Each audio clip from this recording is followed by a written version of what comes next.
Okay, Dieter and Glorian, take it away.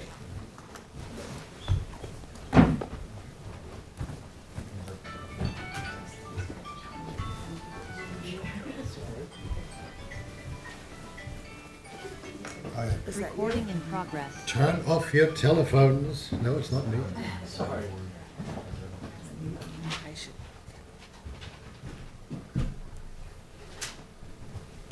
Okay. Good afternoon. I'm not at the usual seat of the board chairman of Southampton Town.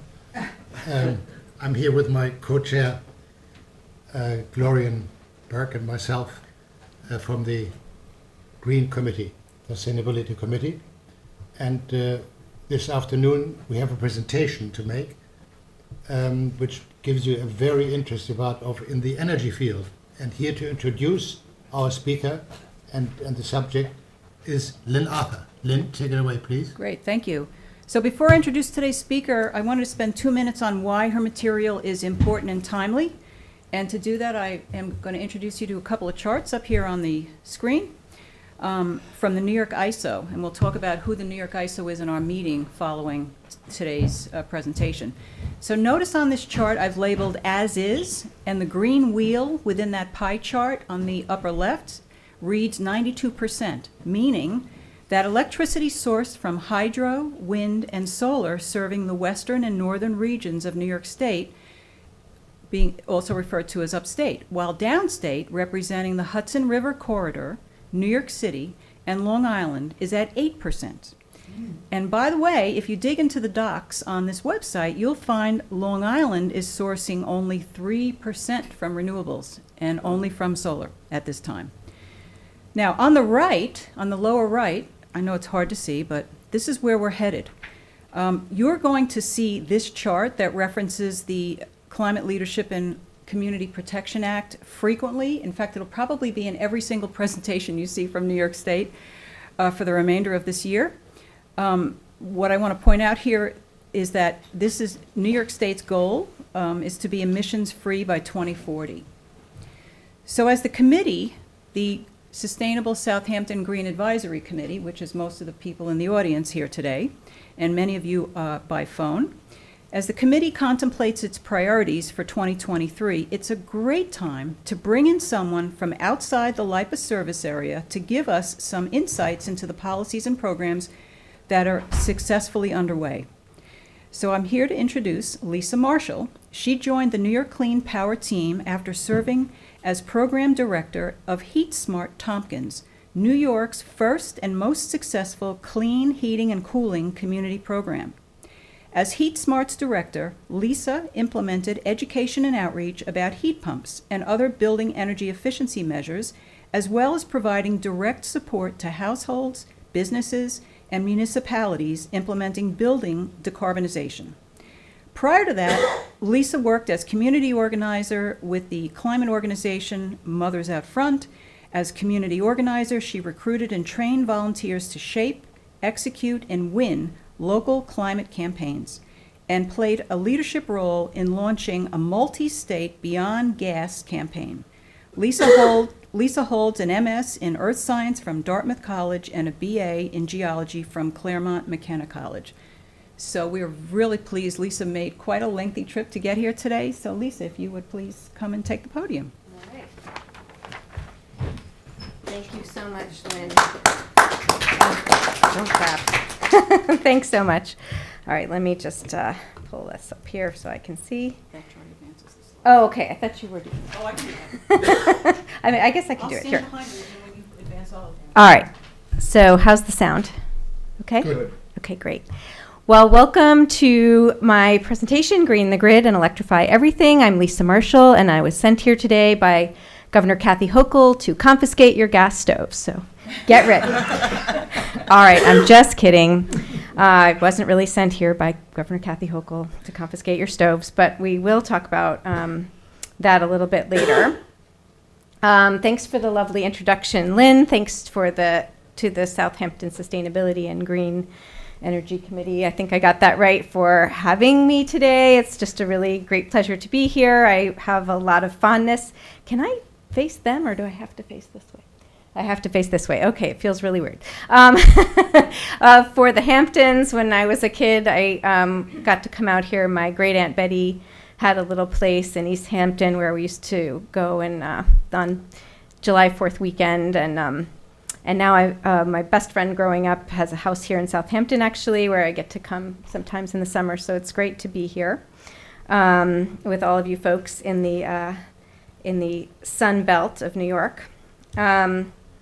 So let me just dig. Oh, so as Lynn said, my background, I studied science in college and in graduate school, and I taught about energy and climate change and all the wonderful technology innovations that were going to come about to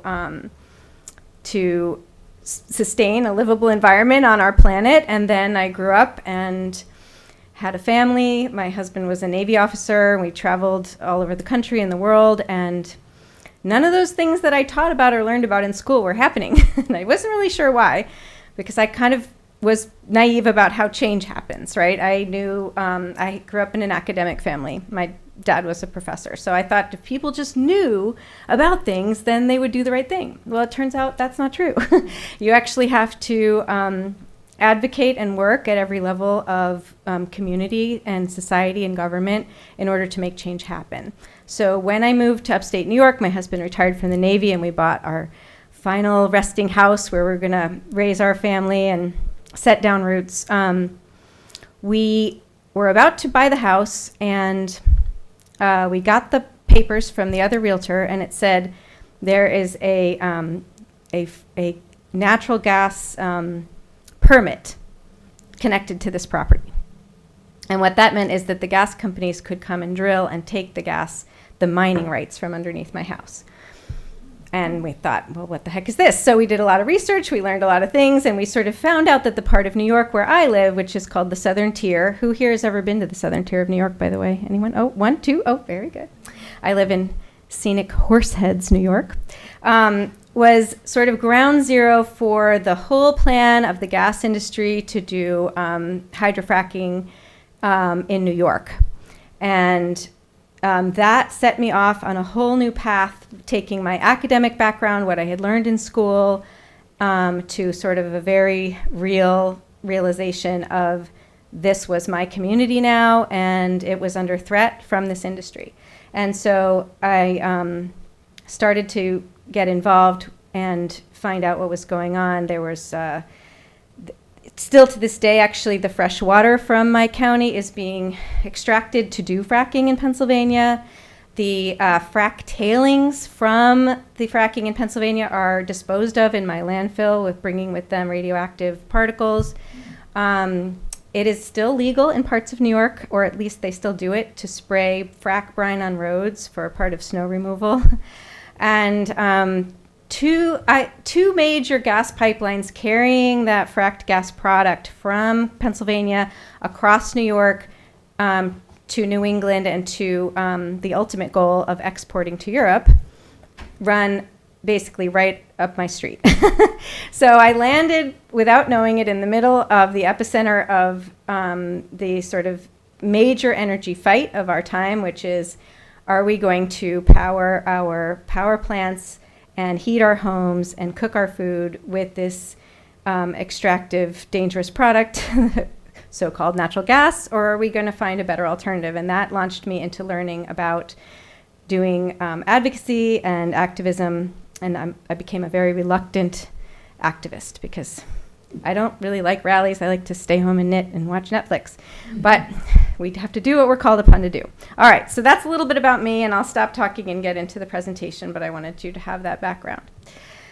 So my new job that I'm so privileged to have is Director of Organizing and Advocacy with New Yorkers for Clean Power. We are a small nonprofit. We're actually not even our own nonprofit. We are a project of the Catskill Mountain Keeper, and our mission is to transition the state of New York to a clean energy economy as quickly and equitably as possible, to advance renewable solutions like solar and wind, energy efficiency, electric vehicles, and renewable heating and cooling, and advocate and support for good jobs in all of these industries in all communities in New York. So good stuff we're working on. And I'm really proud to have joined the team. All right. So a few important terms, which I'm pretty sure everyone in this room already knows, which is greenhouse gas emissions.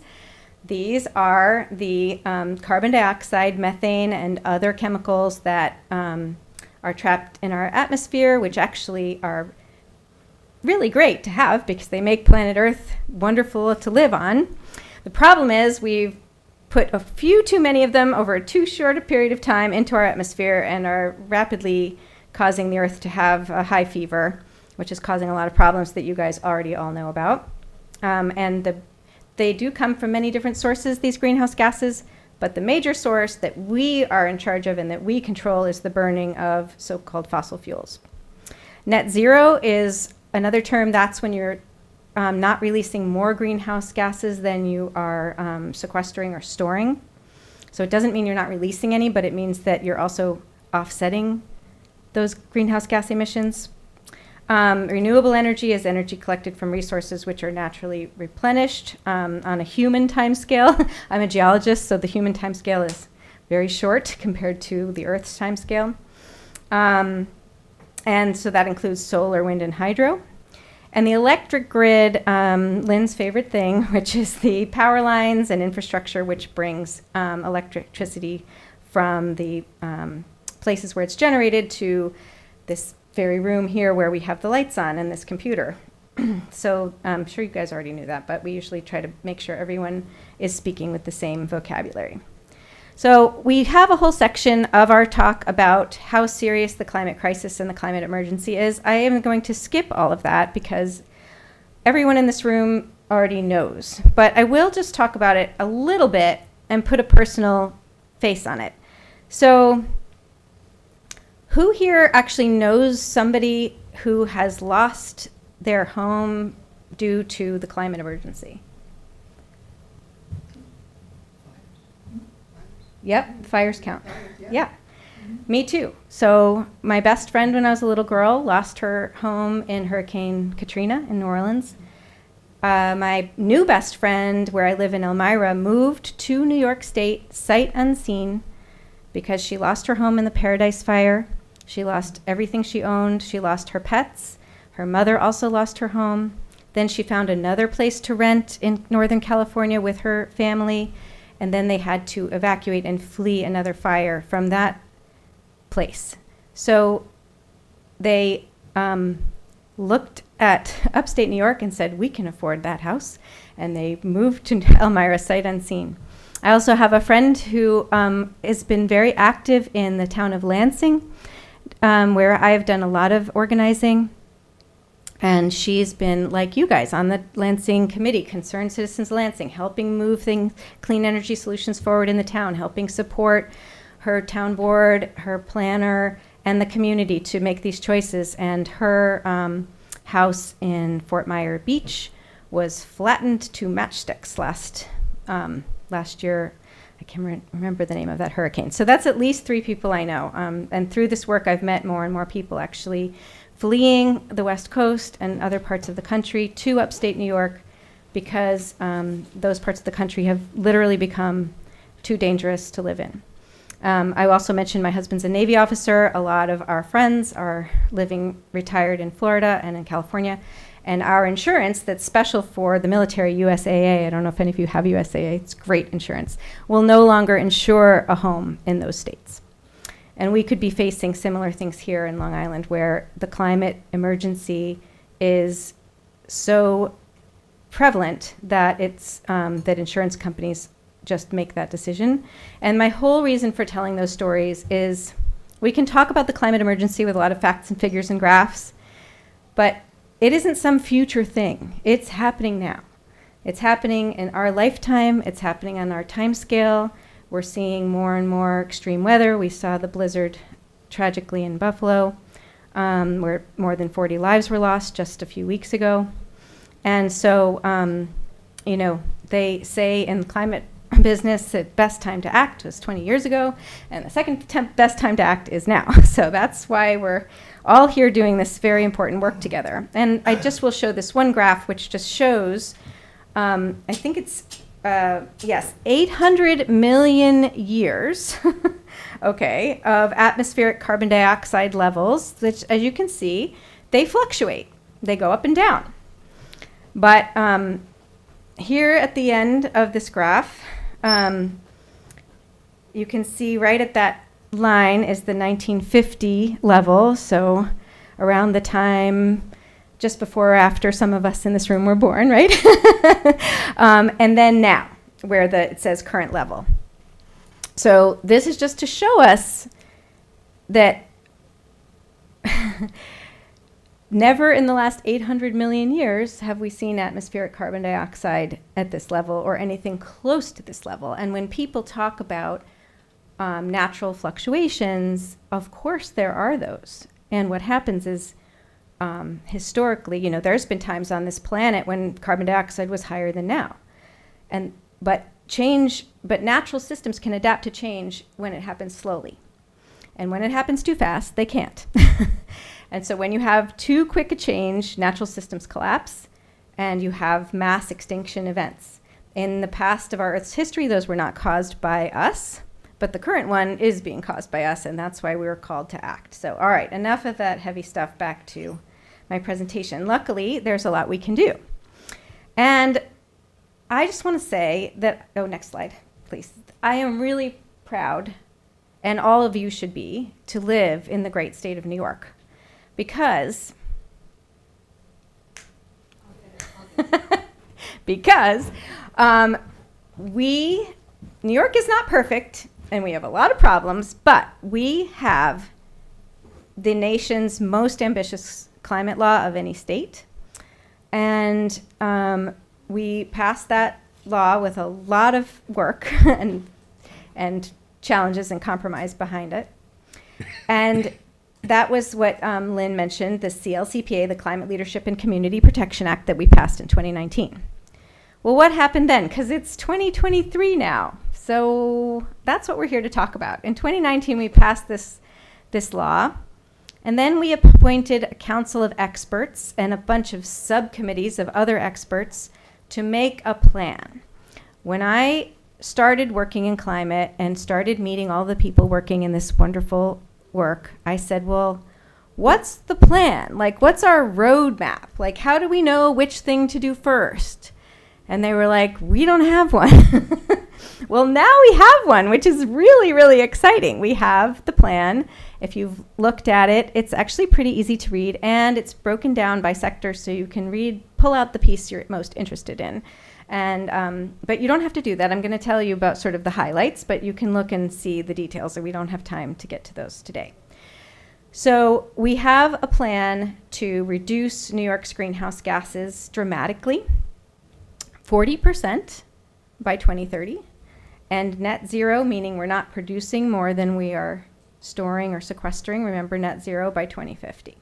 This is a very ambitious plan. It's a very exciting plan, and we have to get to work on it because we passed the law in 2019 and it's 2023, and in that time, we've mostly been talking. So now we have to stop talking. Well, we have to still talk. You're never going to stop me from talking, for sure. But we actually have to roll up our sleeves and get this work done. And the lucky thing is there's a lot of good that comes with that. And I just want to say, one of the things you will hear if you tune in, for example, to the budget hearings on Valentine's Day, you will hear some of the opposition say, well, New York's contribution to global greenhouse gases is just, less than 1% or something. Well, if we were a country, we'd be the 10th largest economy in the world. We have some of the highest greenhouse gas emissions per capita and a huge responsibility to be a leader. And that's what we are positioning ourselves to be. And that means all of us need to support those leadership goals, because since 2019, when we passed that law, through the 3 years where we had the Climate Action Council deciding what the plan should be, and now we are still being fought constantly by the fossil fuel industry to slow down, to delay, to halt, to weaken this law and everything it stands for. So that's why we need all of us working on it together. Thanks, Lynn. Next slide, please. Okay, so where do we go from here? we talked about renewables. You guys know what renewables are. Who here has some solar panels at home or is a member of a solar community solar? So we know we need renewable generation. Oh, I'm on the wrong slide here. And the plan is for our electric grid that Lynn showed you to be 70% renewable electricity by 2030. I do want to say something about the upstate versus the downstate grid, because we look so good in that picture that Lynn showed you. And that's because we have a couple of secrets. We have a giant hydropower plant at Niagara Falls that produces a lot of electricity all the time.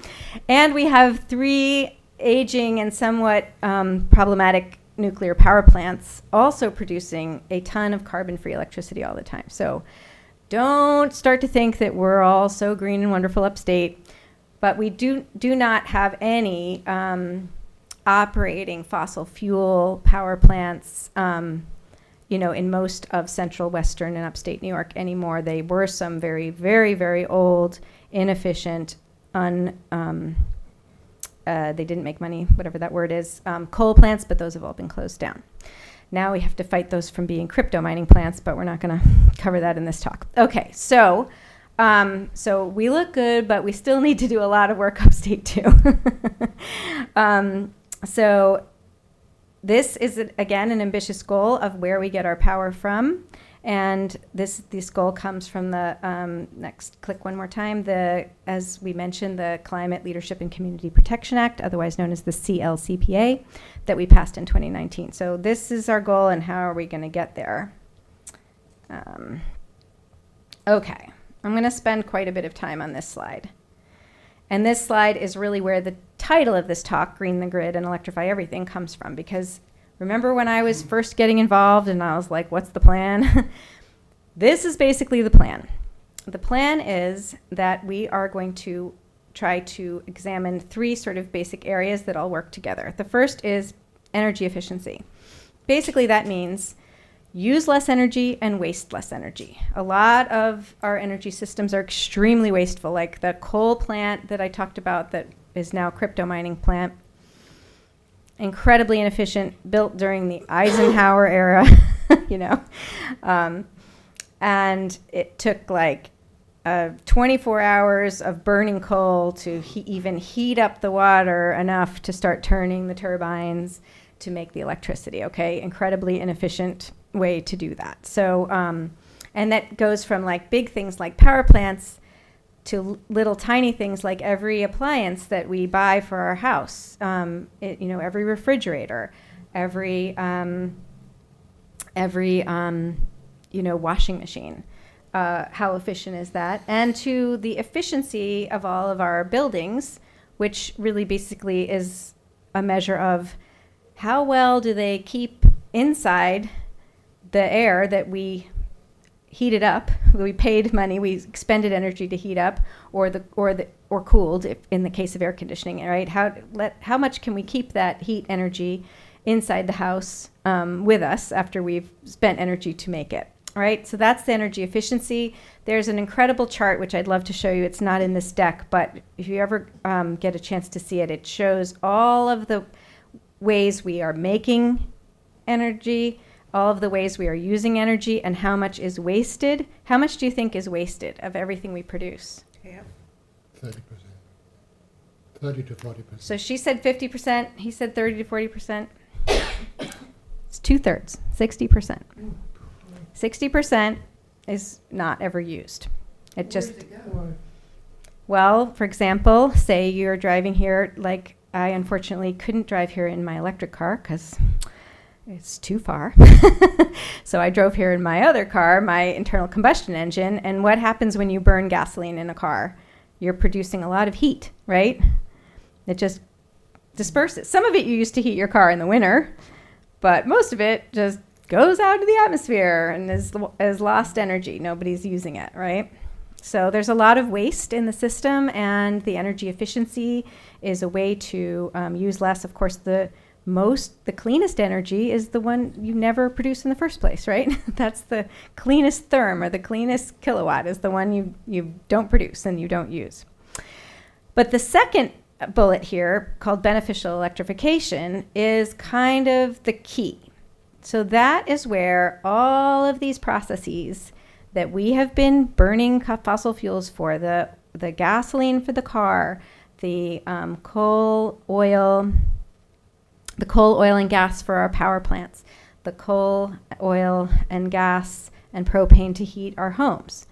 All of that switch to electric, and then generate the electricity in the most renewable, sustainable, and low carbon way possible. So that is called beneficial electrification, and that's why we title this talk Green the Grid and Electrify Everything, or Electrify Everything and Green the Grid, right? Because we have to stop burning fossil fuels. If you think about how archaic it is, right? We're digging into the ground at great expense, pulling stuff out of the earth, transporting it all over the globe, fighting wars over this stuff, including my husband in the Gulf, right?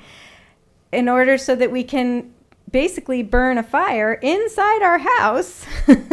That doesn't seem like a great idea, in order to stay warm, right? We have to get out of that mindset. It's easier to say than to do. We've been doing it for 200 years. Old habits are hard to break. And there's a lot of people who don't want us to break those habits, who are trying to undermine these efforts all the time. So same with homes, buildings, transportation, hot water, cooking, appliances, and how we generate our power.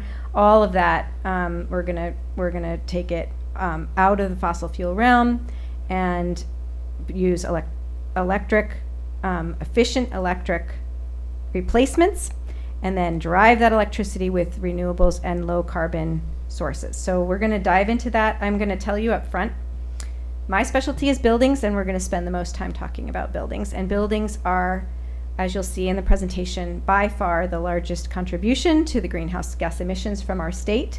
So it's a great place for us to focus our energy. Okay. This is, go on to the next. This is a ton of work that we have to do.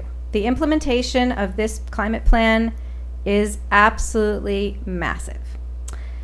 The good news is that means a ton of jobs, really good jobs, high-paying jobs, family-supporting jobs, union jobs, non-union jobs, small businesses, entrepreneurs. The scope for green jobs is massive and growing, projected to be 200,000 jobs, I think, in the next 10 years in New York. And these are not minimum wage jobs. These are jobs where upstate you start at 20 an hour when you don't know how to do anything.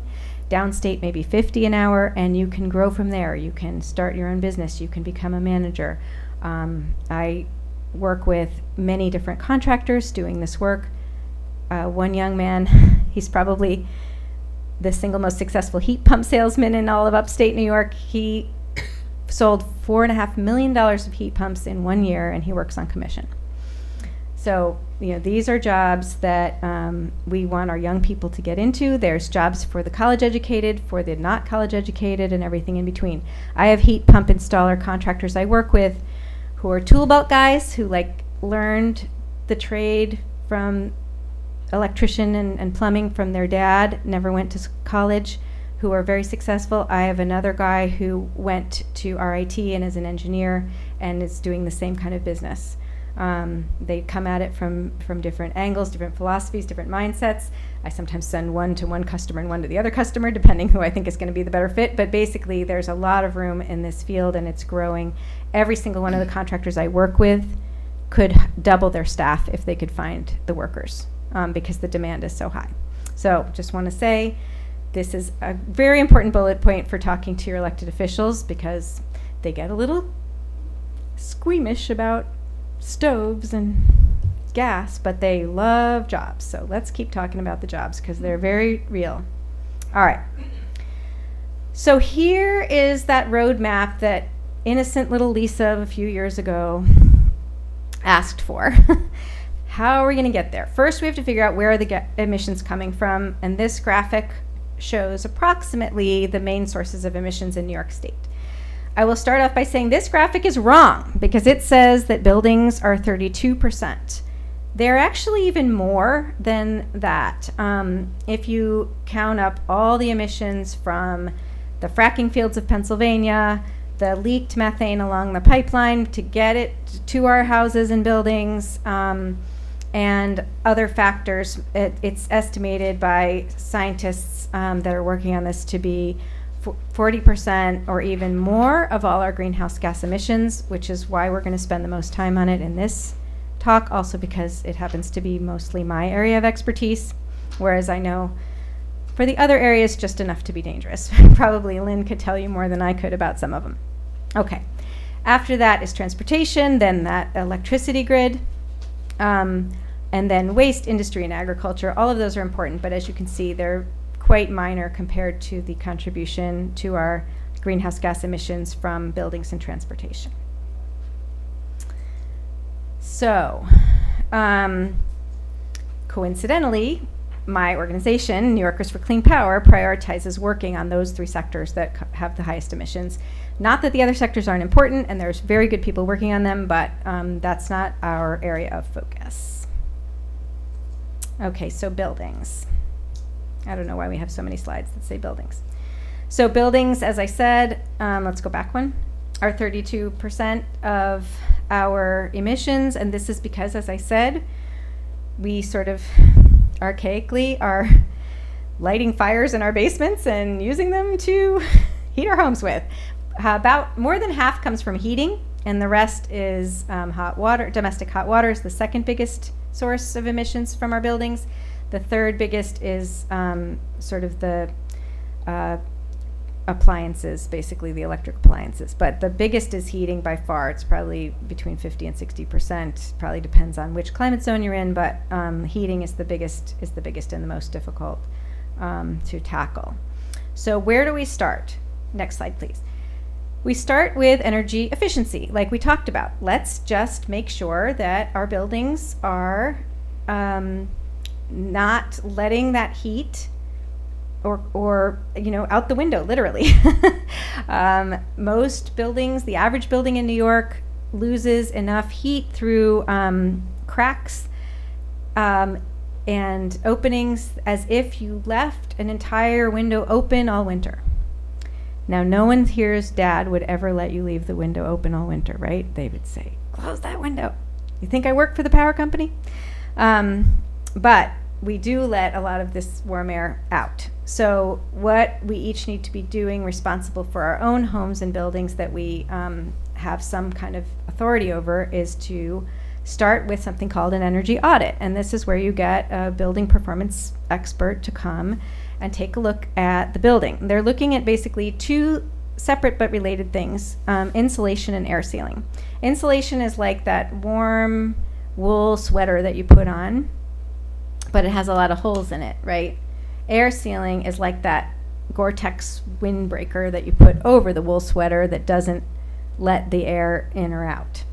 And some materials both insulate and air seal, but they are sort of separate things. So if you get a home energy audit, which I'm sorry to tell you that everywhere in New York except on Long Island is a free service that you are entitled to. Lynn tells me that on Long Island you have to pay for an energy audit. No, it's free except they don't do a blower door test. Okay, never mind. I take that back. All right, so it is free. It has several components. A reputable company will do what's called a blower door test. This was sort of waived during COVID because of fears of moving the air around the house. I think most companies are doing them again now, but you might have to request them. And that's where they sort of set up, they open your door, they set up this red thing you see on the right-hand side with a fan. It's basically just like a old-fashioned fan. And they suck the air out of your house to test for the air leakage. How many air exchanges per minute does your house allow? I don't want to tell you how many my house allows. I have an 1840s farmhouse, and it's very hard to seal. And so depending on when your house was built and how well sealed it is and how you've maintained it, you will get a number, and that is one of the things to start to look at. They also can see the middle picture is an infrared camera, and that measures heat. And so if you do that during the winter, you will be able to see where heat is actually leaking out of the house on that photograph. If you don't do it during the winter, it's not worth doing because you can't really see it. So if they're doing it when it's, when the indoor air temperature and the outdoor air temperature are about the same, it's not going to give you an interesting picture at all. And then this picture on the right just shows this, what we call the stack effect. So the most important place to insulate, every time I talk to somebody, they say, well, I'm getting new windows, or I need new windows. Sure, better windows are more insulating. However, it's actually the roof is the most important part. Remember your mom said put on a hat if you're cold? It's actually, the roof is the most important part, because what happens is when air escapes from the roof, it pulls heat up through the house and through the foundation and pulls cold air into the house, and the warm air leaves. It's sort of the warm air leaving the house kind of sucks the cold air in. So the roof and the basement are actually the most important places to tackle. And the conditioned space, the part of the house that we live in, basically, is secondary. It's important, but it's less important.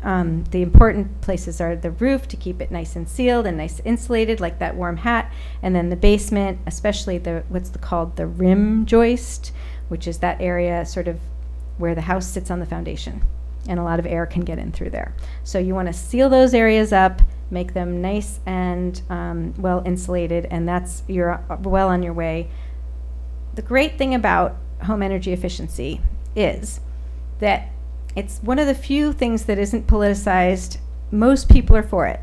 It saves you money and it uses less energy. So I've presented to many town boards with many different political affiliations, and I've never had anybody be upset about the idea of people getting better insulated buildings. So that's good news. It also is a great job creator. And again, these green jobs, these buildings jobs, not only are they well-paying jobs, but they can never be exported to Mexico.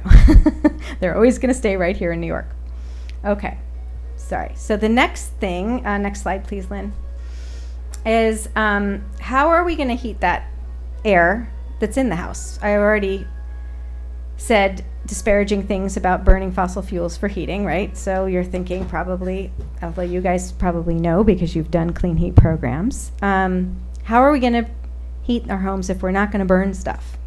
We love burning stuff. We're all cavemen. But we have to change our mind and stop doing that. So there's a wonderful device called a heat pump. Everyone in here, I think, has heard of heat pumps by now.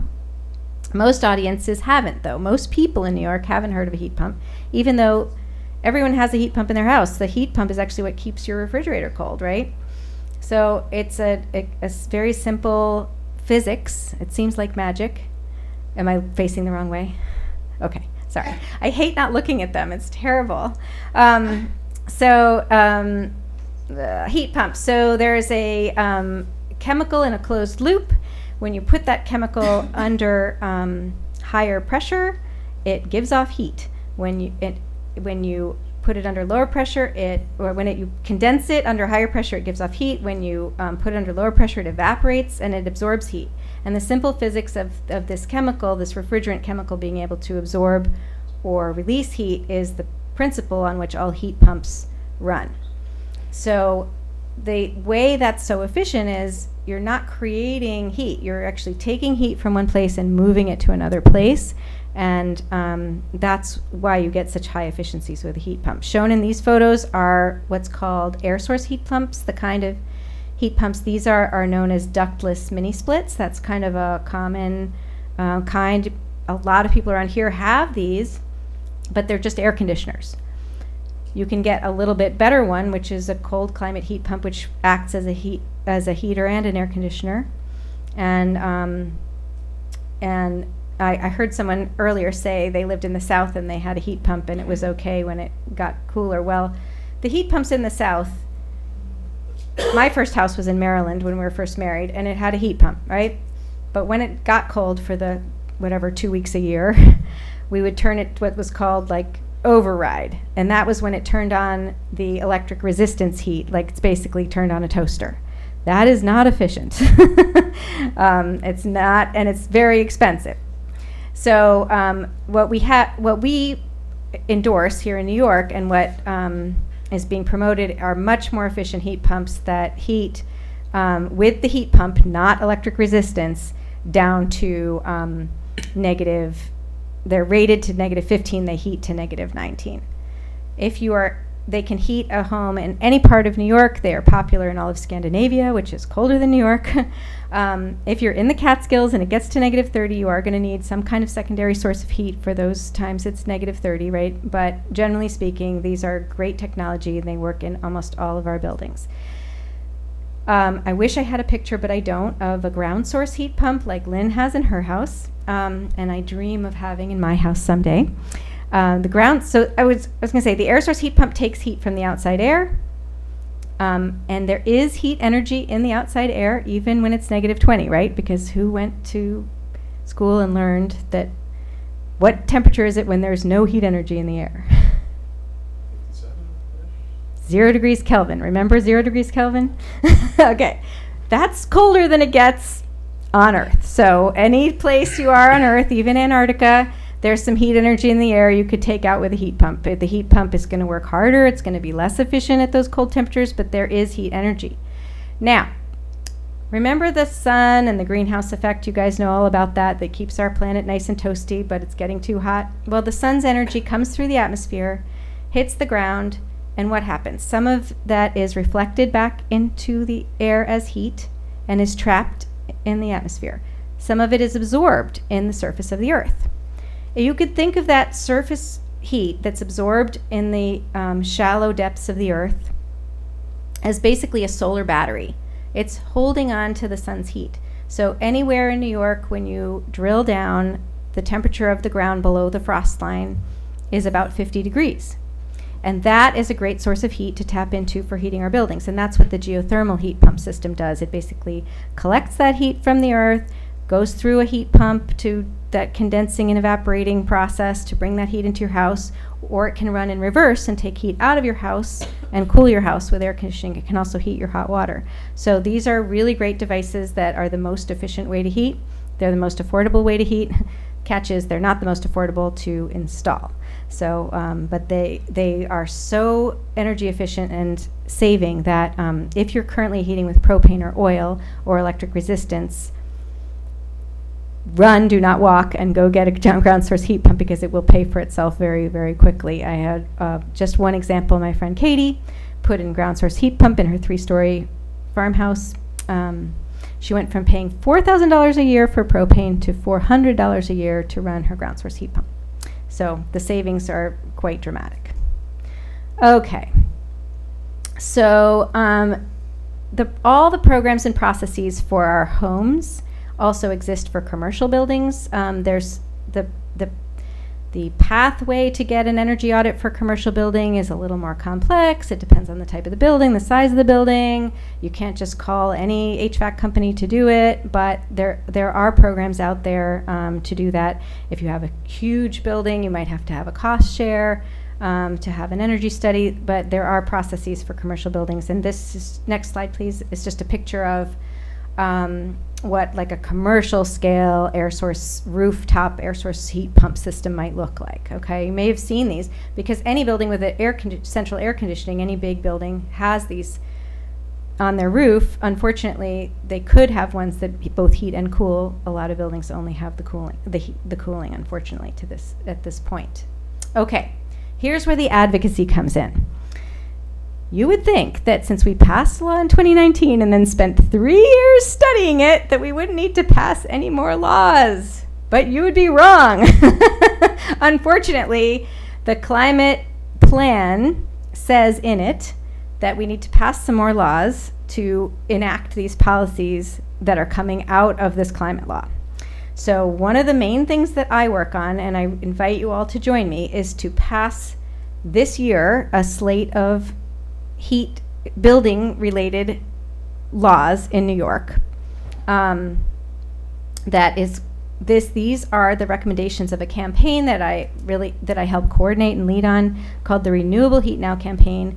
And the idea of that campaign is to make swift and scalable as possible this transition off of fossil fuels in buildings to heat pumps in buildings, to make it affordable, to make it equitable, and to make it fair for every New Yorker. So there's a few ways we do that. One is the old adage, when you're in a hole, stop digging. So for any new building we build, let's stop building new buildings with fossil fuel heating in them, right? That seems kind of obvious because new buildings are really well built, they're really efficient, they work great with heat pumps, they're sometimes even cheaper to build with heat pumps, and they're definitely cheaper to operate with heat pumps, so why aren't we doing this? It's because we don't have, remember I said we're used to certain things, there's a lot of opposition forces trying to keep us doing the same things, so this is a very important law. We tried to pass it last year, we failed. Governor Hochul did put a version of this in her budget that was released last week. Now the fight is to get the legislature to push back to make her version a little stronger and to get that passed in this year's budget. We invite you to join us to do that. We're actually having a grassroots meeting about that, what's today? Tuesday? Thursday night. So I'll get Lynn the information so that you can join.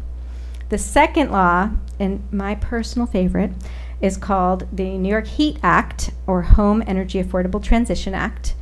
This one is really nerdy, and I know there's some super nerds in this room, so you're going to love it.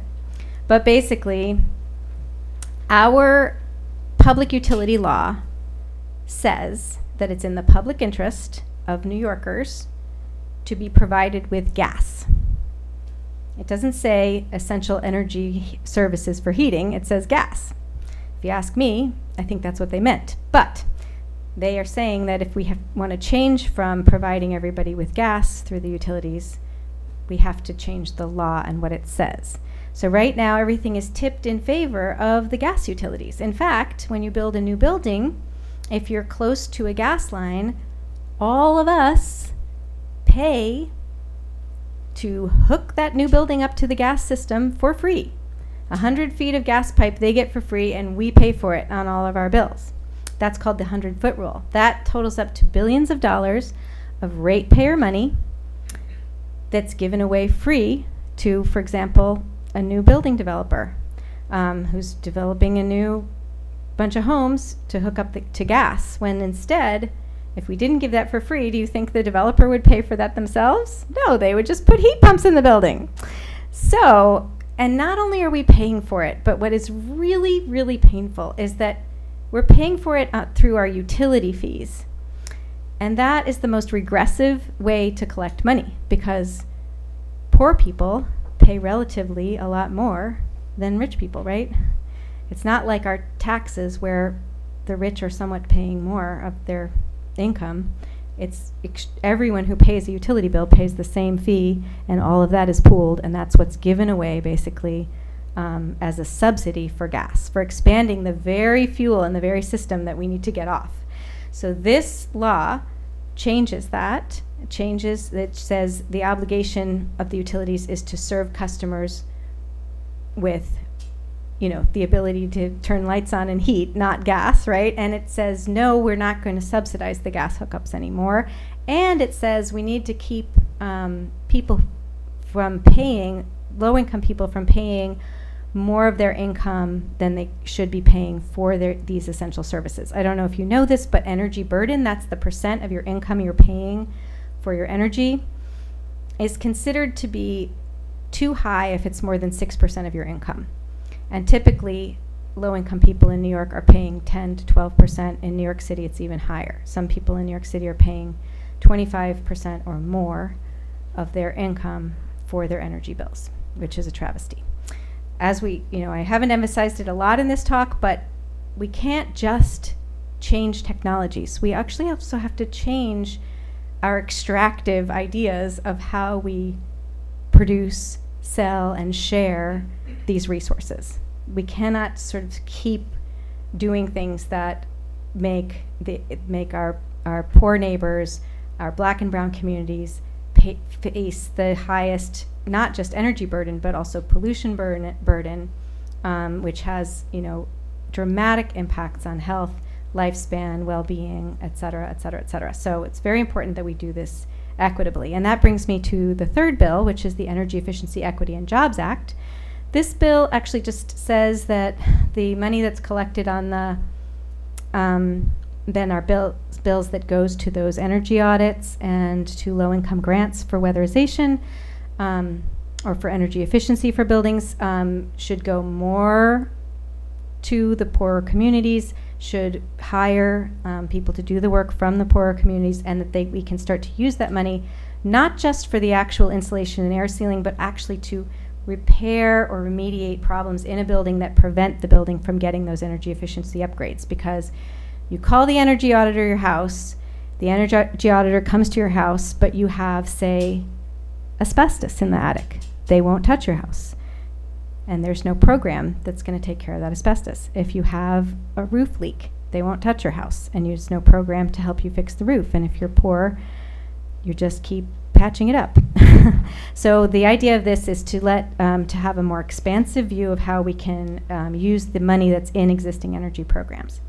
And then I won't go into this, but we have 3 specific budget items that we're asking for in the budget to also help do this investment and make it easier to transition. Some of the money is for that pre-electrification work, like I talked about, updating wiring, updating, remediating problems in a house, updating things like the not just the wiring, but also like you might need more energy service to your house. You might only have a 100 amp panel. You might need more. So to pay for those upgrades. And then some low interest financing. And during the beginning of the pandemic, New York State offered $25 million in zero interest loans for home energy. It was gone in 10 days, mostly to solar.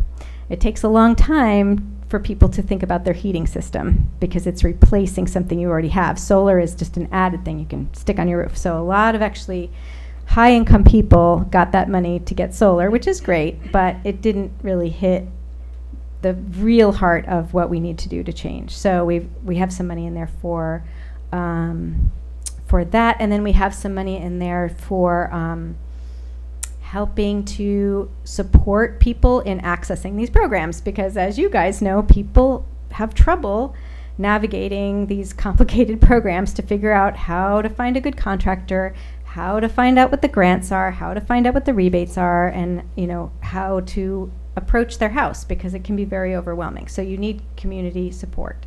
Okay, Lynn is telling me I need to wrap up, so I am going to do that. I'm not going to go through all of the rest. I'm just going to okay, moving along. How much time do we have? Maybe 5 to 10 minutes. All right.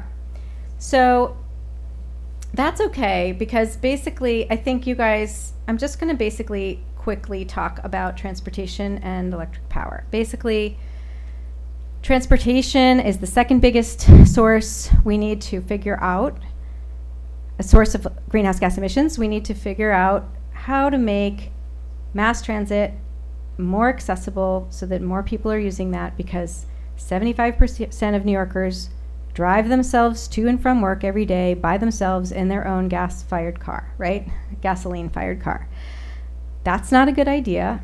Fewer of us do that now, post-pandemic. 75% might have been pre-pandemic. I personally rarely leave the house or put on clothes, but thank you for inviting me here today and prompting me to shower and put clothes on. That's rare for me these days, but generally speaking, we have to think about things like bike share, car share, mass transit solutions. And then for whatever's left, can you go some slides ahead? I'll just show real quick.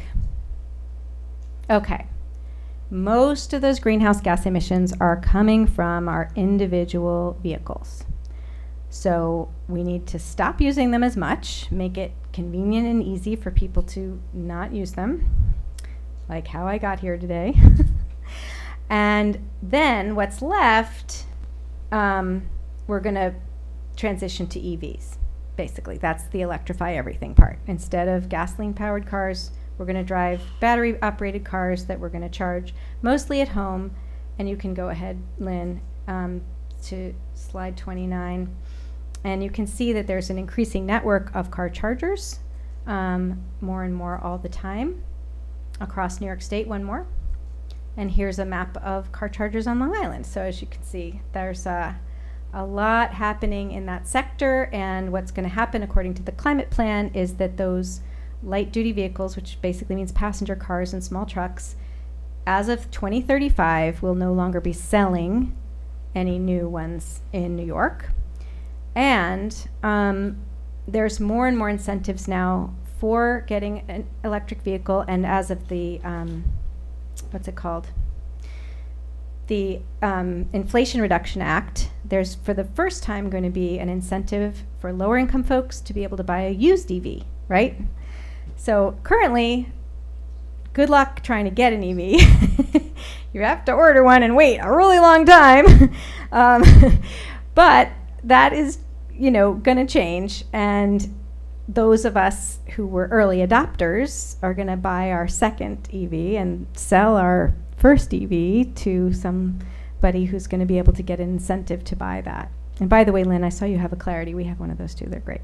So wish they made that car still. I don't know why Honda stopped making that. So anyway, that's the basic idea with transportation. We just need a lot more convenient mass transit. We also need to do things like the town of Southampton could be thinking about, just more walkable, bikeable communities. We have to really think about our planning. We as a country and as a state were planned around this car lifestyle. Hard habit to break. We all love our cars. It's a little bit embarrassing, but I sometimes sort of race my EV off the light, because it's so fast, so much faster. You shouldn't do that. That's not very efficient, but sometimes it's tempting just to show how great it is. All right, so moving on to the electric sector, which currently is about 13% of our greenhouse gas emissions. And New York, on the whole, has a pretty low carbon grid. There's a great map you can look at that shows up to the minute global emissions from different grids, and it's color coded, so you can see whether you're like dark red, which is the worst, like Wyoming. New York is usually yellow, which is the second best. Iceland, where I lived for many years, is green.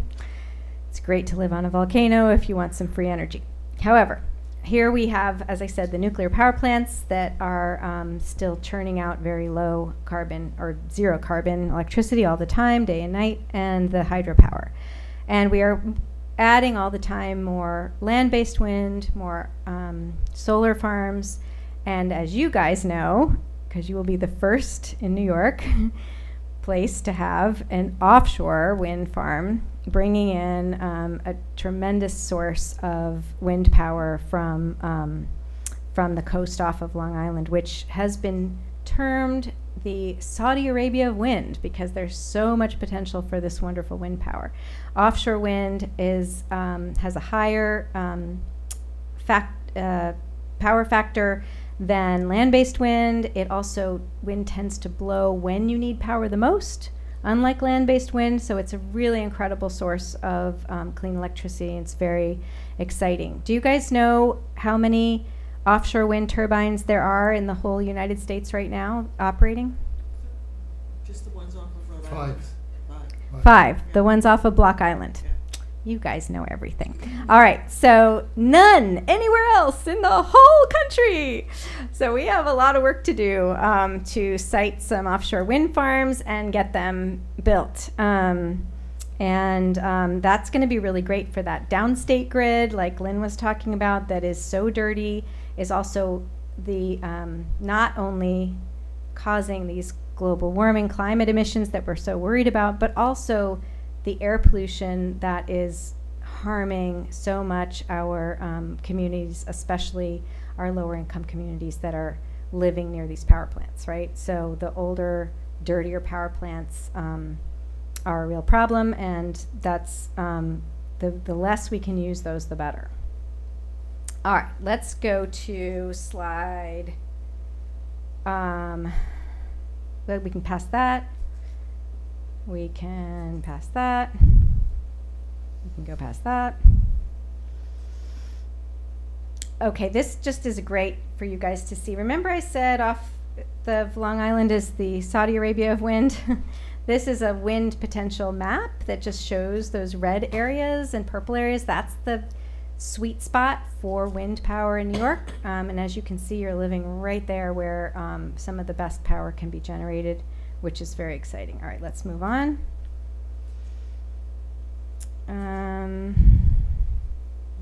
Oh, just a quick note about electricity. We're sort of used to this idea that there's going to be a huge power plant that's going to send out the power to all over the place. That is not very efficient. It's also not very resilient. We need to have actually more local power generation. It's both more efficient and it's also more resilient. We need to have resiliency built into the system. You guys know better than anyone in New York how storms can impact your electricity supply.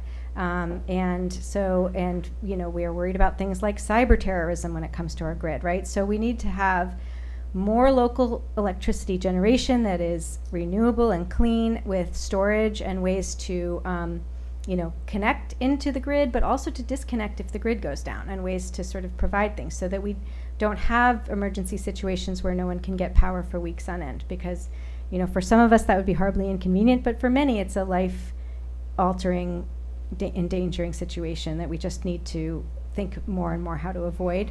So really thinking about how do we build local sources of renewable power in our communities.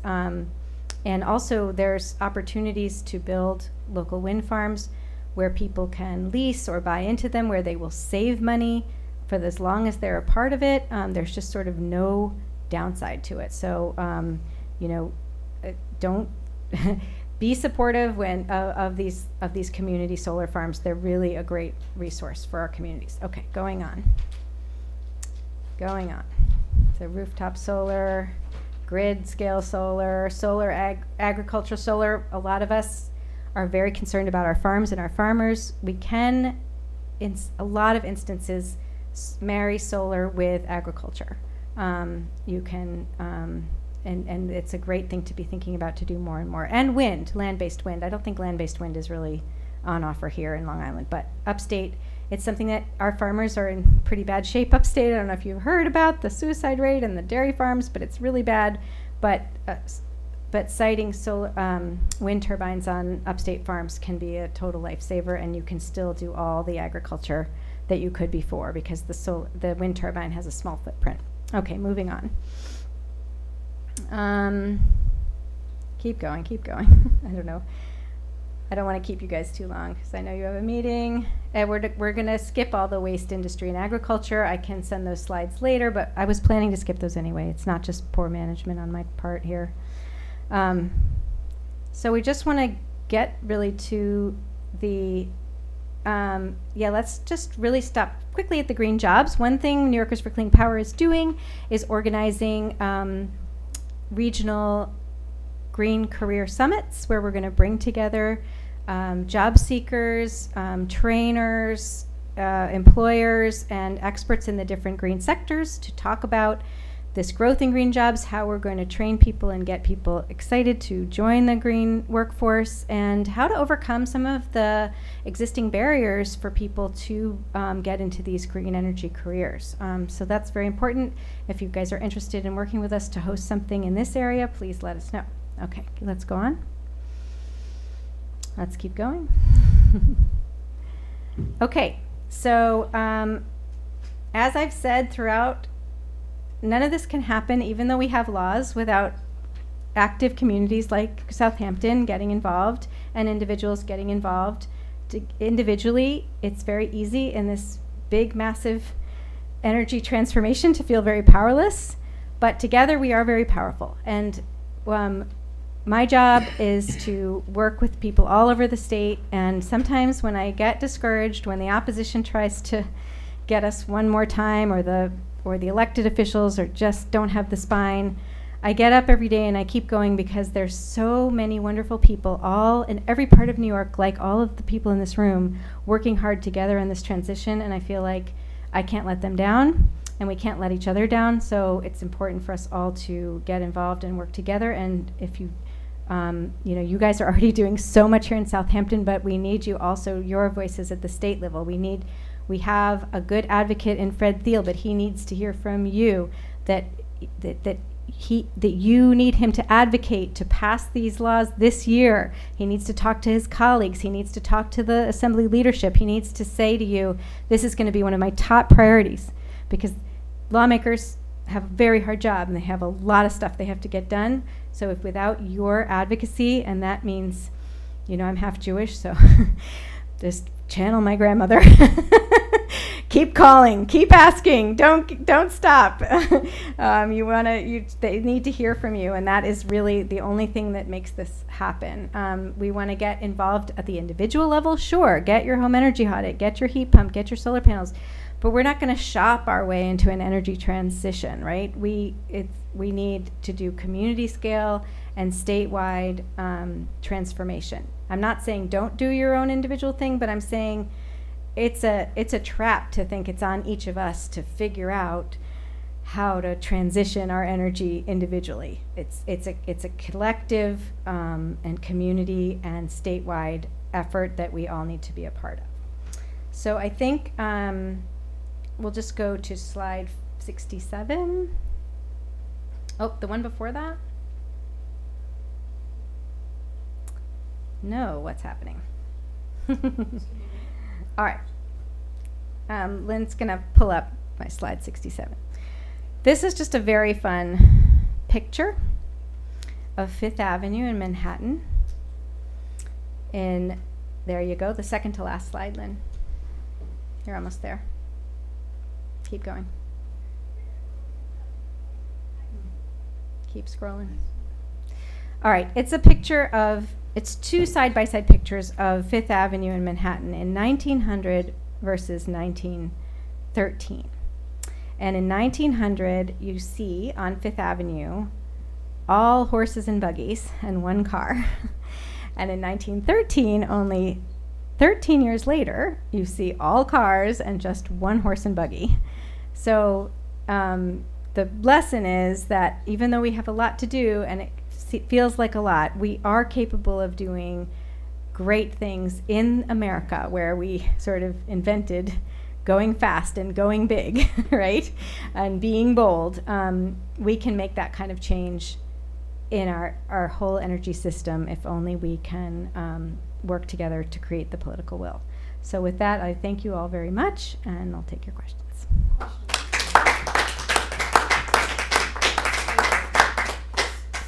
Does anyone have any questions from the audience? What is your position on nuclear? We're trying to push for nuclear. To new nuclear? Yeah. If you're going to speak, you have to go to a microphone. Oh, sorry. You have to go to the mic, please, I do? and ask the question. No, Or because she could repeat his question. So the question is, what is my position on new nuclear power? I will say, I will speak for myself as an individual and not for my organization, because I don't think we have an official position. I think that it is likely to be too expensive, too politically unpopular, and take too long to actualize. We have to, according to the UN and every scientist out there, we have to make this transition now. And from what I've seen of new nuclear plants, they take 20 years at least to get from the idea to building, and maybe longer. They are just delayed. They're extremely expensive. They take massive, massive subsidies. And I just think that we have,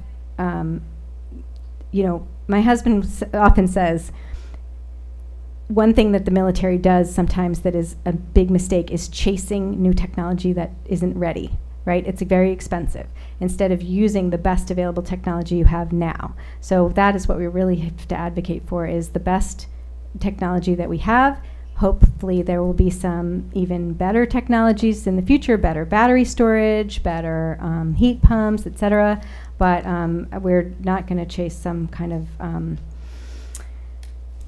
science dream. And that's just my own opinion. as an individual. Like, I'm not speaking for New Yorkers for Clean Power. Yeah. Tim, you have a question? I'll repeat the question. Tim, you can, Tim, Oh, you could sit. okay. No.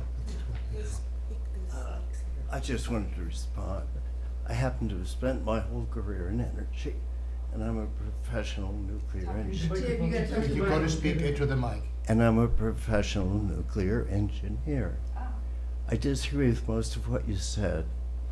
We can't debate nuclear power here, but I am pleased that the Inflation Reduction Act has strong financial support, and the Biden administration and the Secretary of Energy have strong moral support for nuclear power.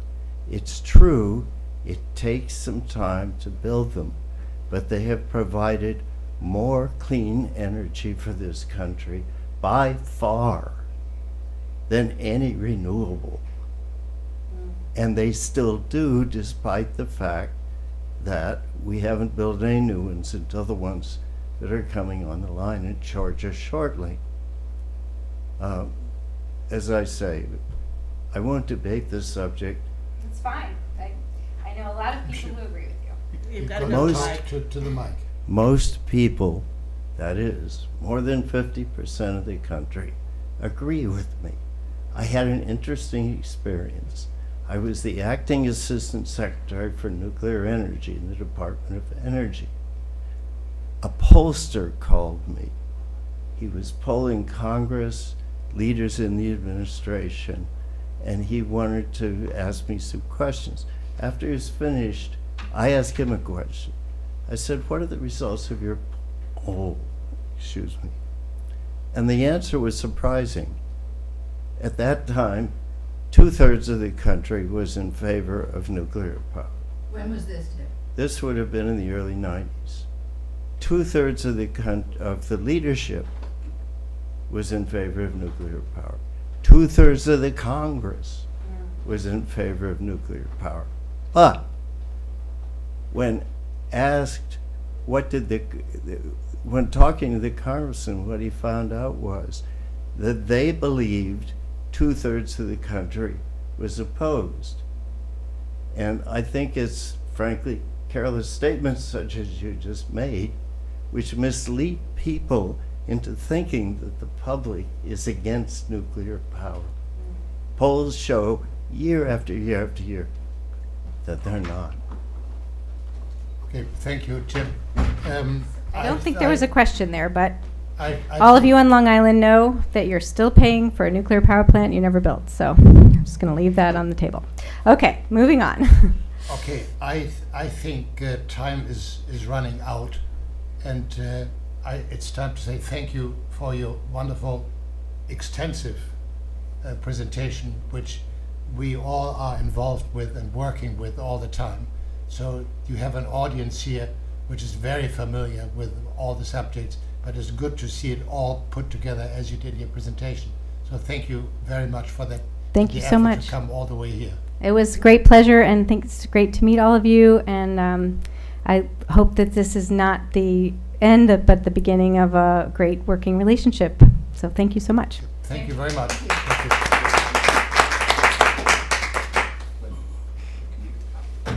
Okay. Those of you who are on the Sustainability Committee, please don't walk out the door. Are we supposed to go down? We go downstairs. You go down. We go downstairs. To the meeting, yeah. Conference room, at which time I'll give this presentation on. You guys done? Yeah, we are done. Yes, thanks, We're done. Charles. Thank you, Charles. Great. Good. Rick,